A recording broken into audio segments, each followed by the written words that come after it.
Steve Webster of South Portland has had an exciting career.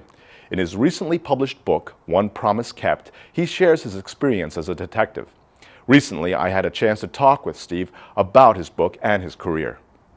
Steve, thanks for joining us. Thanks for having me. You just wrote a book. It's called One Promise Kept.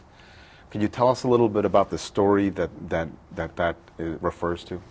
The One Promise Kept refers to a home invasion case that I investigated back in 1998. And that one case runs throughout the whole book because it was by far the most complicated and challenging case I've investigated up to this point in my career.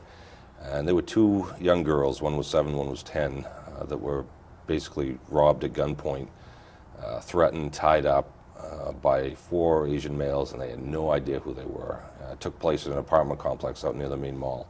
And I promised one of the little girls that night that I would catch the people that did it.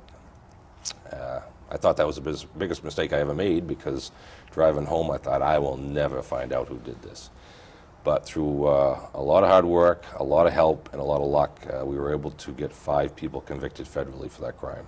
Now, you mentioned that story and solving that case runs throughout the whole book, but the book really is a documentation of your career as a detective. What motivated you to do that? Well, there were a couple of reasons why I wanted to write the book. Number one is law enforcement can be rather stressful. Somebody once said that law enforcement is like going from 0 to 500 miles an hour in a second. And that's what it is. You have good days, bad days, and we too have emotions. And I actually lay my emotions out in the book. So I wanted to let people know it's okay to feel messed up sometimes. And the main motivating factor was I wanted my kids to know that when I'm dead and gone, I did something while I was on this earth, hopefully something meaningful. And I tried to make it funny, sad, educational, a little bit of everything. So it's not necessarily your typical cop book. These are all local stories, real people. Some were high profile, some were not. But I just started writing one day, and I basically never stopped. Can you give me some examples of the things that have happened to you on the job that made a really big impression on you?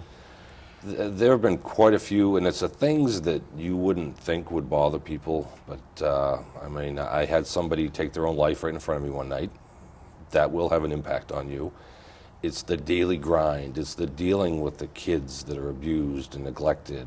And we go to a lot of death scenes. We see more in one shift than some people will see in their entire life. And you have to learn to adapt to that, because if you don't, you're not going to make it. You just told me a really interesting statistic that before we started that I think bears repeating. A lot of police officers get killed in the line of action, but suicide is also a factor. 3 times as many police officers take their own lives every year in this country as those killed in the line of duty, which is a very sad statistic, but alcoholism is high, the divorce rate is high, and believe it or not, many officers, as soon as they retire, they drop dead. I don't want to be one of those statistics, so I think that we need to look at life a little different. We need to have an outlet.